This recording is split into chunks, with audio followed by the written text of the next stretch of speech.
Not being one to mince words, I told him, "You're dead." Kevin fell back into his chair, toppling over a tower of six-sided dice. He shot a glare to his partner. "You just had to piss it off. Had to charge in while it was sleeping. Had to scream bloody murder the whole time. Damn it, Topher!" Topher shrugged. Grabbing a colorful pair of 20-sided dice, he looked at me. "Swing, swing," he said, ejecting the dice onto the table. I consulted my notes. "Both hits," I said evenly. "Can't let them know I'm on their side." More colors tumbled across the table. 37 damage, said Topher. As I made note, I said, "Your sword slices through red scales, drawing black blood. The dragon hisses in annoyance." I rolled my own 20-sided die. "With a sharply clawed foot, it pins you down against the cave floor. Time to give them a way out. Putting just enough weight on you to help drive home the gravity of your situation, the dragon leans in. Its breath is hot enough to singe your eyebrows." I did my best to make my voice low, gravelly, and ever so slightly British. "You must be adventurers. I could have use for vermin like you." Topher looked me straight in the eye, his square jaw clenched. Through gritted teeth, he said, "Your mother was a kobold." Kevin facepalmed. I tightened my lips into a well-practiced so-be-it smirk and rolled a few dice. This time I minced words. "You see a bright light." Damn. I didn't want this to be the end of the campaign. I couldn't simply bail them out, though. There had to be consequences. Good thing I always have a plan B. "You couldn't have just played along, huh?" said Kevin. He was trying to hide rage with faux exasperation, but his thin face was starting to turn the same shade of red as his hair. Topher grinned. "Oh, come on. I'm a paladin. I'm not going to make a deal with a dragon." "Yes, Topher," I said, nonchalantly eyeing my dice. "It was a brilliant piece of role-playing. Had you survived, I would have given you bonus experience." I looked back up at him. "Had you survived," I reiterated. "Here it goes. Speaking of which," that got them. They froze, Kevin about to rip his character sheet in half. "Suddenly you feel air being forced into your lungs. You're lying on a cold stone slab, your arms and legs restrained. Light blinds your eyes for a second, but they adjust, and you see?" I put my fingers together at the tips and hid my grin behind them. "The smiling face of Heidegger, head of the Dawn Cult." Kevin let out a long, resigned exhale of "damn," while Topher gave an expletive which he emphasized with a fist, banging the table. It's the big reactions that make DMing worthwhile. "Welcome back, gents," he says. "Boy, have we missed you." I was quite pleased with myself. Well done, Jack. All right, let's call it a night, guys. Always leave them wanting more. I had to be dreaming. That was the only explanation. I knew I had gone to bed, and then I was standing in darkness. Complete darkness. Wait, were my eyes even open? I tried blinking. Then I poked at my eyelids just to be sure. They were. If I had just woken up, I'd be lying in my bed, not standing, with moonlight pouring through the window. I turned my head side to side. Nothing. I looked behind me. Still nothing. Where was my phone? I checked my pockets, only to find they weren't there. I realized I was still in the boxers and t-shirt I'd worn to bed. No phone, then.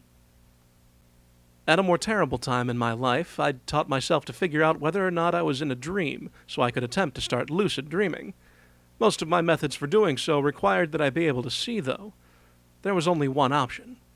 I closed my eyes and spread my arms wide. With every fiber of my being, I attempted to summon bikini-clad women to my side.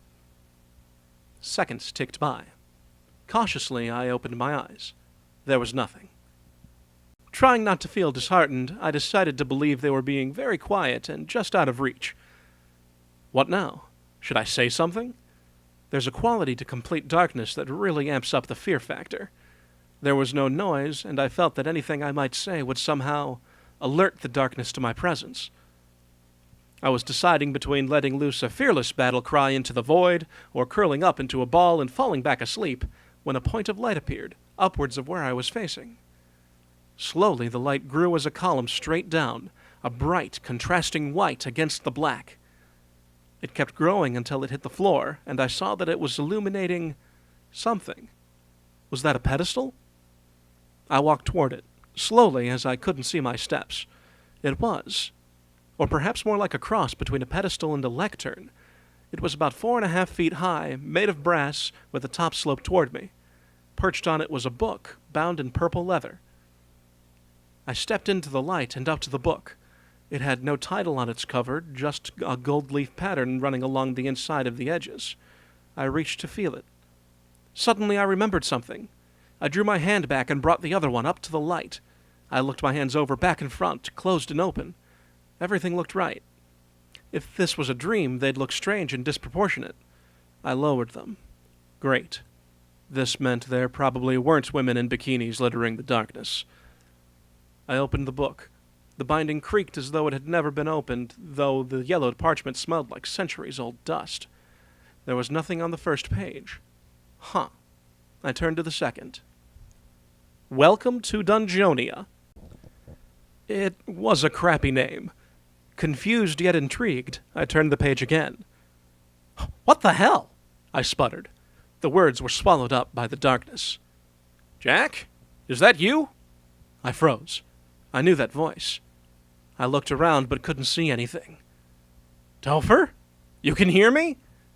There was a quiver in my voice I wasn't proud of. Yeah, I can hear you. Are you hiding in the dark? No, I'm in the light, standing at a book. Me too. Does the book have your D&D stats? I swallowed. I guess. Jack McQueen. Strength 15. Dexterity 14. Constitution 9. Intelligence 15. Wisdom 11. Charisma 17. There was no way I was that charismatic. I'm a nerd, after all. 10 or 11 is supposed to be average in D&D. I'm extremely big, 6'4", on a good day. That coupled with a large frame could mean a strength score that high, but only by today's sedentary American life standards, not the medieval work-all-week-tilling fields standard D&D would be based off of. My reflexes were always good, and I was quite adept at my dancing lessons back in the day, though that dexterity still seemed a little generous. I was always a bit chubby growing up, and I've gained a ton of weight since I stopped dancing, so I get winded easily, hence a low-ish constitution, but only a point below average. I couldn't speak to my own intelligence without sounding insincerely humble or enormously braggy, so carrying on. Honestly, how I'd imagined my stats would depend entirely on how I was feeling on any particular day. Really high if I woke up in a good mood, horrendously low if I was depressed. I'd always assumed such neuroticism and lack of self-awareness would be indicative of a low wisdom or charisma. Apparently not, though. Well, I don't agree with everything it's saying, I finished. Yeah, I'd like to think I'm wiser and cooler than that. Not bad, though. I winced. Here I was thinking they were too high, and he thought he deserved more. Difference in personality, I supposed. It was then I saw the writing at the bottom of the page. You will have to choose a race, class, and background before you can enter. Choose wisely, even if you don't have a great wisdom stat. Topher, did you read the bottom of the page? Just did. So what, we're playing D&D? 5th ed if we're choosing a background. Maybe, but mine says before you can enter, and if these stats are supposed to be us... Wait, you think we're the characters? I heard him snort, possibly derisively. That's... interesting? Cliché? A 14-year-old nerd's wet dream? It did seem like an idea out of banned fanfiction. Well, since we're able to talk to each other during... I searched for the right words. Character creation, I suppose we're supposed to make a party. Party of 2, huh? Dibs on fighter, then. I'll make a kick-ass eldritch knight. Jeebus, he was handling this well. If these stats were really ours, then his choice did make sense. But wait, I doubted Topher truly knew how to handle a sword as well as a fighter, let alone magic. Would choosing a class simply give us the knowledge of what they do? Christ, the whole thing was just too preposterous. Actually, came another familiar voice, it'll be a party of 3. Hey, Kevin, nice of you to join us, I said, Staving off the insanity of our situation with forced nonchalance seemed to be working, for now. Happy to be here, I think? This was good, at least. A party of 2 isn't quite diverse enough to really function in D&D. 4 or more would be ideal. Honestly, a giant army swarming any dungeons ahead of me would be aces in my book. So, how are your stats? Asked Topher. Got any roll in mind? Kevin began. I could easily imagine him stroking his red goatee. Could always be better, I suppose. Ranger, rogue, could probably pull off a wizard. What do you guys think? Rogue, I said, in a tone that precluded any argument. Every party needs a rogue. You think the stats aren't generous enough? I was thinking mine were a bit souped up. I mean, 10 is supposed to be average, right? Sure, for peasants and the like, said Kevin. But we're supposed to be adventurers. We roll 46 and drop the lowest. That moves the average up. I let out a long and probably uncool-sounding, oh. Of course that was it. I looked back over my stats. Charisma still made no sense, but everything else seemed to be more... Damn. My intelligence should totally be a point or 2 higher. I'm fine with rogue, said Kevin, interrupting my sulk. And that leaves you, Jack. A cleric would probably be best if you could swing it. I shook my head. Then I realized they couldn't see me, so I said, no way my wisdom could pull it off. Well, a caster would be best for rounding out the group, said Topher. But it's probably best if you choose based on your stats. What's your highest? Just to be sure, I looked at them again. Charisma, apparently, I breathed. Hey, sorcerer would be cool. The idea of incinerating my enemies and reviving the intact ones as zombie minions did seem appealing. No, I said finally.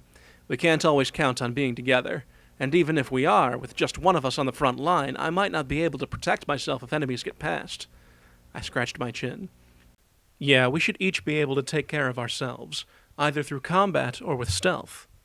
I don't have the constitution to rely solely on combat, but I have enough dexterity to make stealth an option. But there's one thing we have to consider. We don't know what's going on. I mean, I hope this is just an elaborate prank, but if it's not... I shook my head, not letting further implications take root. If it's not, then we're going into a world we know virtually nothing about. That being the case, we should focus on survival, which means we need someone who can reliably heal. Since I'd suck as a cleric, there's only one choice, really. Kevin and Topher responded in unison. Bard. I nodded, and again remembered they couldn't see me. Right. As a bard, I can hold my own for a little while in a fight. I'd have enough skills that I could easily take stealth, I'd be able to cast basic healing spells, and I could buff you guys. No arguments here, said Topher. It might have been nice to have the sheer magical awesomeness of a sorcerer, but this is better in the end. And this is all assuming we'll actually know how to do what a class is supposed to be able to do. Kevin sounded as annoyed by that as I did. But there's probably nothing we can do about it now. Ready to turn the page? We were. I flipped to the next. Whoa! I said, catching a black-tipped feather. Careful, there's a quill in the next one. It was a list of the D&D races. Dwarf, human, elf, halfling, gnome, half-elf, half-orc, and tiefling. Certain ones, like elf, had subsections for different subspecies of the race. High elf, wood elf, and dark elf. Wait, aren't we already human? I asked. As in, if we select something other than human, are we going to lose 1 point in each of our stats? Apparently not, Topher lilted. I already checked the box for half-orc, and it bumped up my strength and con accordingly. What? Came Kevin's voice. You just decided like that? I don't think these quills have erasers. Well, yeah, as a fighter, it's kind of a no-brainer. Half-orcs do make good fighters. Still, though, deciding that quickly seemed reckless. I had to ask, are you, like, growing tusks or anything? There was a brief silence. Nope, said Topher, though slightly muffled. Take your fingers out of your mouth before talking. So should I go elf or halfling? Kevin asked. Both gained a bonus to dexterity and were better suited to being rogues than most. But I was worried. If this turns out to be real, would you really want to be a 3-foot-tall halfling? Still no tusks, chimed Topher, again muffled. I think I'd rather be an elf. If I go high elf, I'd get to use longbows, and I'd get a cantrip, he reasoned. I like it, I told him. If you're going to be our scout, then message would be a good spell to get. Sounds good to me, said Kevin. As an experienced D&D player, he realized the importance of having communication between groups when the party splits up. I'm not seeing any place to put down what cantrip I want. Must be on a different page. What race sounds good to you, Jack? Something with a charisma bonus? I looked over the races again, trying to remember which ones had higher charisma. Half-Elf had the greatest bonus, but there were others who... guys? Shouldn't Dragonborn be on the list? You're right, said Kevin, and Half-Orc has disappeared from mine. I looked down. It had for me, too, but the space for it was still there. Do you still have it selected on yours, Topher? Yeah. Hang on a second. We waited a second. Half-Orc suddenly faded onto the paper. Let it be noted, Topher said, that brushing the feather part of the quill over a mark erases it. Half-Orc once again disappeared. Did Elf or the subsection for High get removed from your books? Kevin asked. No, I said. Topher soon said the same. Why didn't it disappear when I selected it then? If I remember right, I thought out loud, in 5th edition, only human, elf, dwarf, and halfling are considered core races.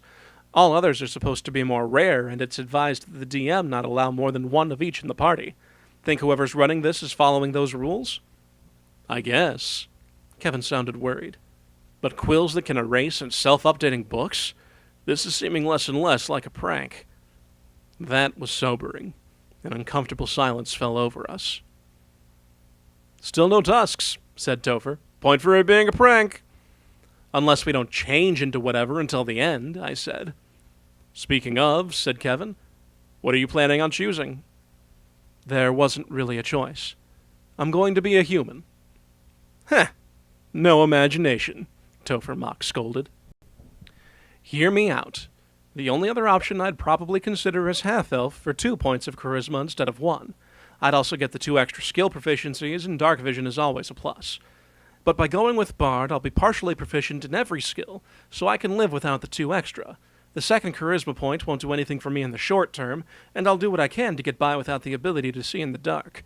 Finally, what makes human better for me specifically is that 5 of my 6 stats are odd, so I'll be more well-rounded as a character with a +1 in every stat, pushing them up to the next ability modifiers. That makes sense, agreed Kevin. We agreed to turn the page yet again. The long list of classes streamed down the paper. You know, said Topher, it makes more sense to choose your class before you choose your race. Why structure it this way? This was true for both these seemingly magical books and the core rulebooks for D&D. I had a couple theories, but Kevin spoke first. They don't expect everyone to be min-maxers like us. That's probably true, I said. I imagine the creators hoped players would make their choices based on role-playing, not what gives the best bonuses to the best stats. But I also think it's more for new players. By going from general to specific, it's easier for novices to wrap their heads around the creation process.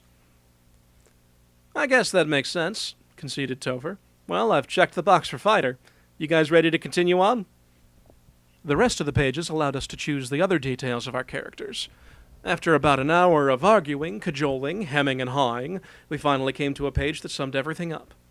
My name, class, background, proficiencies, saving throws, equipment, and various numbers denoting my attributes, armor class, hit points, and other things. The whole of it seemed fairly complete and formal. This was me, huh? The following sat implacably at the bottom of the page. Sign your name to finalize any changes. So, said Topher, who wants to sign first? They didn't give us a choice for alignment, said Kevin, puzzled. Well, I scratched my head. It's not like we got to roll for ability scores either. I think alignment is just something we are, not something we get a choice of. At least not on paper. And what, we get a choice when it comes to background? Challenged Topher. I resisted the urge to shrug for the benefit of the darkness. Looking back over my character, I said, I'll sign first, since no one else seems to be ready. I sighed, twirling the quill in my fingers. It would have been nice to be a sorcerer, if only we didn't need a healer. Or at least had a fourth. The quill made hollow scratching sounds as I signed. I finished the N with a little flare, and the quill became white dust in my hand. Otherwise, nothing seemed to happen. Hello? The voice was unfamiliar, feminine. "Is anybody out there? What's this book supposed to mean?" God damn it.